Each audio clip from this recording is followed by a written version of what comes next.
السلام علیکم، کیسے ہیں آپ سب؟ امید کرتی ہوں آپ سب ٹھیک ٹھاک ہوں گے، خیریت سے ہوں گے۔ سب سے پہلے میری ان پیاری سسٹرز کا بہت دل سے شکریہ جو ویڈیو واچ کرتی ہیں، کمنٹس کرتی ہیں اور لائک کرتی ہیں۔ آپ لوگوں کی سپورٹ کا، آپ لوگوں کے ویڈیوز دیکھنے کا بہت بہت شکریہ۔ اللہ آپ سب کو بھی کامیاب کرے، اللہ ہم سب کو کامیاب کرے۔ تو آج میں آپ لوگوں کے ساتھ ایک ایسا ہی وظیفہ شیئر کرنے جا رہی ہوں جس سے واقعی ہماری زندگیوں میں سکون آئے گا اور بہت سی چینجنگ آئے گی، اور یہ میں اپنا ایک پرسنل جو ہے ایکسپیرینس شیئر کر رہی ہوں۔ لیکن ہر انسان پہ کوئی نہ کوئی مشکل ٹائم کچھ ٹائم کے لیے آتا ہے، اور پہلے میرے ساتھ بھی کچھ ایسا ہی پرابلم تھا کہ میں بہت پریشان رہتی تھی، دل بہت بے چین رہتا تھا۔ لیکن پھر مجھے کسی نے یہ بسم اللہ کا یہ عمل بتایا، اور اگر میں سچ بتاؤں نا تو حقیقتاً اس وظیفے نے اس عمل نے میری زندگی بدل دی، کہ جو چیزیں نا امیدی کی طرف جا رہی تھیں لگ رہا تھا کہ کبھی مکمل نہیں ہوں گی، وہ سب چیزیں مکمل ہو گئیں۔ جو رکاوٹیں تھیں کاموں میں وہ رکاوٹیں دور ہو گئیں، جو پریشانیاں تھیں وہ پریشانیاں دور ہو گئیں، کہ اتنا پازیٹیو آ گیا لائف کے اندر کہ واقعی انسان پھر اللہ تعالیٰ کے اتنا قریب ہو جاتا ہے اس ٹائم پہ، مطلب جہاں مجھے کچھ نظر نہیں آ رہا تھا مجھے لگ رہا تھا کہ اب کچھ بھی نہیں ہے، لیکن اس وظیفے نے مجھے وہ طاقت دی ہے وہ ہمت دی ہے کہ میری تمام پریشانیاں دور ہو گئی ہیں۔ تو اس وظیفے کو کرنے سے پہلے آپ نے کرنا کیا ہے؟ سب سے پہلے آپ نے استغفار جو ہے وہ کثرت کے ساتھ پڑھنا ہے۔ خاص طور پہ ہم جو لیڈیز ہیں جب آپ کھانا بنائیں، آپ آٹا گوندھ رہی ہیں، آپ روٹی بنا رہی ہیں، کٹنگ کر رہی ہیں سبزیوں کی، یا آپ کھانا بنا رہی ہیں، وہ کرتے ہوئے آپ لوگوں نے ایک تو استغفر اللہ کا ورد لاتعداد کرنا ہے۔ اس کی کاؤنٹنگ نہیں کرنی ہے آپ نے، بس لاتعداد استغفر اللہ اور لا حول ولا قوت، اور دوسرا آپ نے یا حیو یا قیوم، آپ استغفر اللہ پڑھ لیں، پھر اب یا حیو یا قیوم، یہ دو عمل آپ لوگوں نے لازمی کرنے ہیں، اور اپنے مائنڈ میں ایک آپ لوگوں نے یہ سٹرکچر بنا لینا ہے، پکا یقین بنا لینا ہے کہ میں وظیفہ بھی سٹارٹ کر رہی ہوں اور ساتھ میں یہ عمل کر رہی ہوں، تو میری جو بھی پریشانی ہے، آپ کی حاجت ہے، خاص طور پہ اگر آپ کے رزق میں بندش ہے، بعض اوقات کچھ رکاوٹیں آ جاتی ہیں، اگر وہ رکاوٹیں ہیں تو آپ لوگوں کے انشاءاللہ تعالیٰ سب رکاوٹیں جو ہیں وہ دور ہو جائیں گی، کیونکہ سم ٹائمز اللہ تعالیٰ کی طرف سے ہمارے اوپر آزمائش آتی ہے، اور پھر اللہ کا ہی نام ہوتا ہے جو کہ سہارا بنتا ہے۔ اب میں ادھر آپ کے ساتھ وظیفہ شیئر کرتی ہوں۔ اس کے لیے آپ نے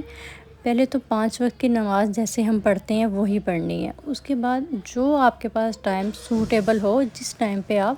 دھیان کے ساتھ یہ وظیفہ کر سکیں، کیونکہ اس کے درمیان میں آپ کو بولنا نہیں ہے۔ آپ نے 11 مرتبہ درود ابراہیمی پڑھنا ہے، مکمل درود جو ہے وہ آپ نے پڑھنا ہے۔ 11 مرتبہ درود شریف پڑھ کے آپ نے بسم اللہ الرحمن الرحیم 786 ٹائم آپ نے یہ پڑھنا ہے، پورا بسم اللہ پڑھنا ہے آپ نے 786 ٹائم۔ پھر آپ نے آخر میں اول آخر جو ہے وہ درود شریف پڑھنا ہے، درود ابراہیمی، اور اس کے بعد جب آپ نے یہ پڑھنا ہے، آپ کے ذہن میں وہ جس حاجت کے لیے آپ پڑھ رہے ہیں اس حاجت کو آپ نے رکھنا ہے، اور اللہ تعالیٰ پہ پورا یقین رکھنا ہے کہ میں اگر یہ پڑھ رہی ہوں تو اللہ تعالیٰ نے انشاءاللہ تعالیٰ مجھے اس چیز سے نکال دینا، اس پریشانی سے۔ مطلب ڈاؤٹ آپ کے ذہن میں نہیں ہونا چاہیے، آپ کے ذہن میں ڈاؤٹ بالکل نہ ہو، پکا یقین ہو،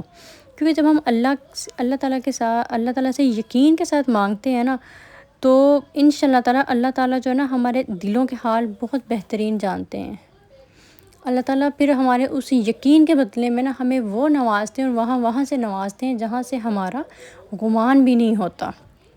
تو میں عموماً یہ وظیفہ جو ہے وہ ظہر کی نماز کے بعد کرتی تھی، کہ بچوں کو کھانا وغیرہ دے کے اس کے بعد بچوں کو کہہ دیتی تھی کہ اب مما جو ہیں یہ پڑھنے لگی ہیں، آپ نے کچھ ٹائم جو ہے مجھے ڈسٹرب نہیں کرنا ہے۔ تو آپ نے نماز پڑھنی ہے اچھے سے، پھر یہ وظیفہ کرنا ہے، اس حاجت کو اپنے ذہن میں رکھنا ہے، اس کے بعد آپ نے اللہ تعالیٰ سے دعا کرنی ہے۔ تو آپ خود دیکھیے گا کہ آہستہ آہستہ آہستہ آہستہ آپ کی جو بھی رکاوٹیں تھیں یہ پریشانیاں تھیں، یہ ختم ہوتی جاتی ہیں۔ جیسے بعض اوقات رزق میں بندش آ جاتی ہے، ایون کہ میں نے جہاں سے یہ وظیفہ سنا اور مجھے کسی نے بتایا نا، جب میں نے ایک مولانا صاحب کا بیان سنا تھا، انہوں نے اتنے کانفیڈنٹ سے یہ بتایا تھا، انہوں نے کہا تھا کہ جب آپ نے یہ وظیفہ شروع کرنا ہے نا، اس سے پہلے نا آپ نے جو اللہ تعالیٰ نے آپ کو نوازنا ہے نا، اس کو کہاں رکھنا ہے، یعنی آپ نے پیسے کہاں رکھنے ہیں یہ انتظام کر لینا، پھر یہ وظیفہ شروع کرنا، کہ اس کی اتنی برکتیں ہیں، اس وظیفے کی بدولت اللہ تعالیٰ آپ کو اتنا نوازتے ہیں۔ اس ٹائم مجھے جسٹ یہ ایک بات لگ رہی تھی، یہ صرف ایک بات ہی ہے، لیکن جب یہ میں نے خود کی ہے، الحمدللہ جب خود پہ ایکسپیرینس کیا ہے نا میں نے، تو یہ صرف ایک بات نہیں ہے، اللہ تعالیٰ نے وہاں سے نوازا ہے کہ جو بند دروازے تھے، جو اتنے ٹائم سے رکاوٹیں تھیں، بندشیں تھیں،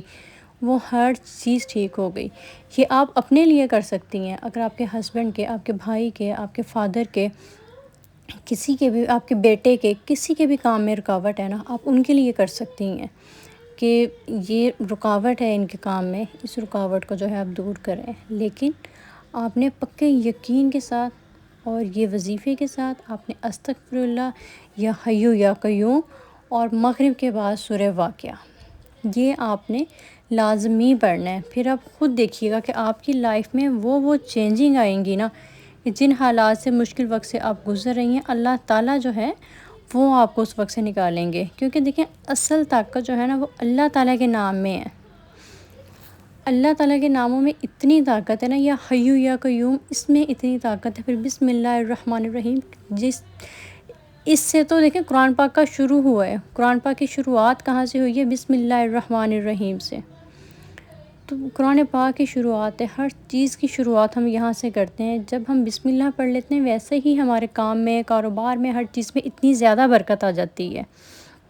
ادھر تو کوئی ڈاؤٹ ہے ہی نہیں کہ ہماری دعا یقینی قبول ہوگی، لیکن اس کے لیے شرط کیا ہوتی ہے وظیفے کے لیے؟ کہ وظیفہ نا صرف الفاظ ہوتے ہیں، اس کے ساتھ ساتھ یقین ضروری ہوتا ہے۔ جب آپ کا یقین مضبوط ہوگا نا، وہ الفاظ بھی پھر جادو دکھائیں گے۔ دیکھیں بولتے تو بہت سے لوگ ہیں، لیکن کسی کسی کی بات ہوتی ہے نا، وہ ہمارے دل کو چھو جاتی ہے۔ اس میں کیا ہوتا ہے کہ اس کے بولنے کا، سمجھانے کا، بات کرنے کا انداز اتنا اچھا ہوتا ہے کہ ہم اس کے ایک طرح سے نا فین ہو جاتے ہیں کہ یہ تو بہت اچھے سے بات کرتے ہیں۔ یہی چیز ہے، تو یہی چیز آپ نے جو ہے اپنے اندر لانی ہے، کیونکہ آپ نے اللہ تعالیٰ سے بات کرنی ہے،